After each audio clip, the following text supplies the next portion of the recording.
Mas como é que está a sua saúde mental, a sua saúde emocional no ambiente de trabalho? Você é daqueles loucos para chegar fim de semana porque odeia estar no trabalho, né? Não consegue manifestar emoções?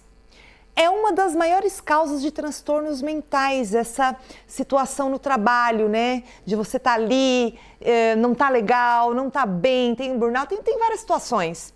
Eles são cada vez mais comuns e podem ter um impacto significativo na saúde e bem-estar dos trabalhadores, bem como na produtividade e desempenho das empresas. Eu recebo no estúdio a consultora organizacional, a Mônica Guedin, mais uma vez conosco. Boa tarde, seja bem-vinda. Boa tarde, muito obrigada pelo convite, é um prazer estar aqui junto com vocês. Que legal. A minha pergunta ali que eu fiz informalmente para o telespectador já dá um sinal de que a pessoa, né, enfim, né, tá louco para chegar à folga e não quer mais voltar para o trabalho. Pode ser um sinal de que as coisas não estão legais, né? É normal ficar feliz na sexta-feira, né? Sim. Mas é preocupante quando a gente trabalha pela sexta-feira, pelo final de semana, e o domingo à noite é um martírio pra gente. Quando a gente começa a identificar certos sinais como esse, a gente consegue avaliar que o ambiente que a gente está trabalhando não está sendo tão favorável assim para nossa saúde emocional. Agora vamos começar justamente por aí. Como saber se estamos realmente impactados com a saúde emocional ou se são apenas nossas emoções? Então, dentro desse sentido de avaliação, é importante que um profissional que comece a identificar certos níveis de ansiedade, baixo rendimento, frustração, né? Esses pontos é importante que o profissional ele procure um auxílio externo, né? Uma psicóloga clínica, um acompanhamento, mencione dentro da empresa que está passando por alguns pontos, a fim de que a empresa também consiga auxiliar numa melhoria desse profissional dentro da organização. Sim. Porque quando a gente fala em saúde emocional, né, inteligência emocional, né, algo muito... A gente não foi educado, né, tô falando das minhas gerações, um pouquinho abaixo, um pouquinho acima, né, de manifestar emoções. Sim. Então, assim, você ter ansiedade é legal, mas determinado tipo de ansiedade, né? Se você ultrapassa, são crises que mudam a sua rotina, daí isso já é um problema. Exatamente. Né? Tudo que é demais, tudo que é em excesso prejudica, né? Então, quando a gente fala da questão, por exemplo, da ansiedade ou de uma questão de rendimento dentro da empresa, a gente pode ter fatores externos que prejudicam, né? Questões do nosso convívio pessoal, da nossa família, dos nossos relacionamentos que afetam o nosso trabalho e ao contrário também, a gente pode ter situações do trabalho que afetam a nossa vida pessoal. Então, uma coisa ela junta com a outra. E é importante que a gente consiga avaliar de onde vêm essas situações, se são de dentro da empresa ou se são fora, e que a gente consiga trabalhar elas a fim de que diminua a questão de ansiedade e melhore a saúde mental do profissional. Como? Como então, trabalhar? Quando a gente começa a identificar certas situações que acabam prejudicando a gente, é importante que a gente procure um auxílio de um profissional, né? Como eu mencionei, a questão de um psicólogo clínico, né? Para identificar o que você possui, né? Certas patologias e conseguir te orientar de uma forma mais assertiva, né? Sim. Então, assim, a gente consegue visualizar, por exemplo, se o problema é no meu ambiente de trabalho, se é, como eu mencionei, na questão pessoal, e aí a gente consegue direcionar um tratamento realmente. Você que é uma consultora organizacional, qual a importância de trabalhar, de ter esse foco? Até porque agora as empresas são obrigadas, né, a olharem para a saúde mental dos seus trabalhadores. Exatamente, a gente tem aí, né, batendo na nossa porta a NR1, que todo mundo menciona ultimamente, né? A NR1 ela já existia, só que agora ela veio com um foco maior nessa questão de saúde mental do colaborador, né?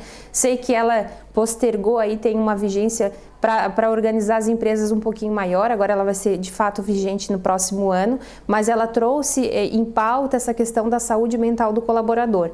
E a gente que trabalha com a parte organizacional, né, da psicologia organizacional e do trabalho, a gente entende que a saúde mental do profissional, ela impacta sim no rendimento do profissional e no rendimento da empresa, né? Então, o profissional que ele não está num ambiente propício para a entrega da atividade dele, ele vai ter um rendimento menor, ele não vai estar feliz, ele não vai estar satisfeito, e aí vai virando uma bola de neve, uma consequência atrás da outra, né? Sim.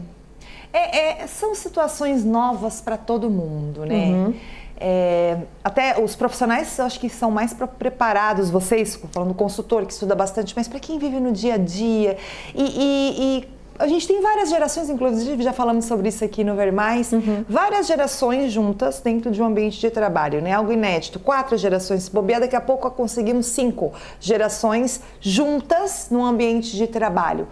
São muitos valores, são muitas perspectivas de trabalho diferente, enfim. Como equilibrar, né, esses modos diferentes de lidar com emoções dentro do ambiente organizacional? Bom, é cada vez mais comum a gente observar essa diferença de gerações, Sim. né? Ainda mais aqui na nossa região, que a gente tem bastante oferta de emprego, e então a gente acaba tendo várias pessoas diferentes no mesmo ambiente, né? Essa diversidade, ela é muito grande. E é importante que a empresa ela tenha uma forma de gerenciamento assertiva nesse sentido, saber lidar com essas diferenças e conseguir tirar proveito dessas diferenças também. Então, a pessoa mais velha, ela já sabe o que dá certo, o que não dá certo, o que funciona, né? Ela tem essa metodologia diferente. E o pessoal mais jovem, sem entrar, né, nessas nomenclaturas de idade, o pessoal mais jovem vem com várias ideias, com inovação, e quando a gente casa a inovação com a questão de processos, de o que deu certo e o que não deu, a gente tem algo bem rico dentro do ambiente de trabalho. O problema é quando a gente não escuta os lados e a gente só coloca todo mundo para trabalhar junto e a gente tem aí um ambiente caótico. Ai, com certeza, esse caos não é legal para ninguém. Não dá produtividade, não traz saúde mental, nem saúde física, né? E assim, é importante, como você falou, lidar com as diferenças, né?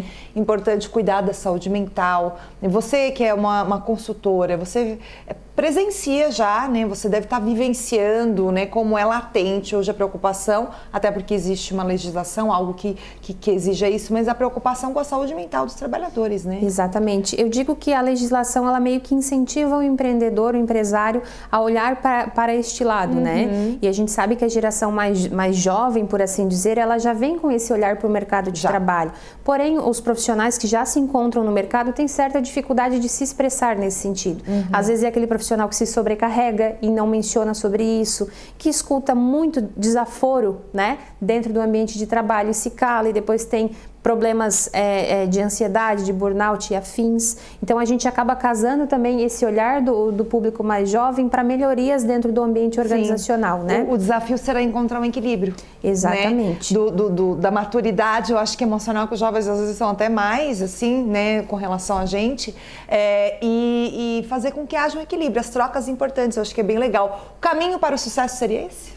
Sim, é importante que a empresa ela analise, né, os fatores que ela possui que são positivos e os fatores que ela precisa desenvolver ainda para ter um ambiente seguro e saudável na questão de saúde mental, né? Então, quando a gente fala de saúde mental, às vezes a empresa trazer um apoio, melhorar o clima organizacional, né, desenvolver um líder que às vezes tem um comportamento que não é tão assertivo, já faz com que o ambiente se torne mais saudável e mais propício para uma excelente entrega. Com certeza, faz toda a diferença essa liderança, né? E você tem que estar sempre se capacitando, né? Assim como a Mônica é consultora, né? Fala bastante sobre isso, né? Você que tem um papel assim dentro de uma empresa deve realmente reciclar, ler, entender, observar as pessoas. E aproveitando que eu tô falando, que nós estamos falando sobre saúde mental no trabalho, né? Eu tenho um convite para você que no dia 23 de junho, o Cristima recebe um dos nomes mais influentes do Brasil quando o assunto é propósito, inteligência emocional e liderança, que é o Thiago Brunet, autor best-seller, mentor, referência. Ele será a principal atração do evento Mentes Saudáveis, Empresas Fortes, isso mesmo, Mentes Saudáveis, Empresas Fortes, que vai acontecer a partir das 7 horas da noite e os ingressos já estão à venda no site 912.com.br. Ó, esse tipo de evento, uma troca, né, assim como o Thiago é uma atração desse evento, você também, Mônica, é nossa atração também. A partir do momento que as pessoas procuram isso, também já é um ganho, né, dentro da empresa. Exatamente. Muitos empresários, muitos empreendedores têm um certo tabu quando a gente fica falando de inteligência emocional, de saúde mental do colaborador, mas ela é de extrema importância, tanto para que o colaborador ele goste de trabalhar com você, que ele se sinta realizado, e também para os resultados operacionais do negócio, porque quando a gente fala de saúde mental do colaborador, de inteligência emocional, tudo isso acaba reverberando no resultado final da empresa, né? Com certeza, gente, a produtividade total. Mônica, obrigada, volte sempre. Muito obrigada, estarei aqui em outras oportunidades. Valeu, adoro esse assunto, nós vamos falar muito sobre isso, tá? Porque a gente quer todo mundo trabalhando bem, feliz, né? Triste também, a gente pode trabalhar triste, mas consegue trabalhar triste, isso é inteligência emocional. Em outro momento a gente volta a falar sobre isso.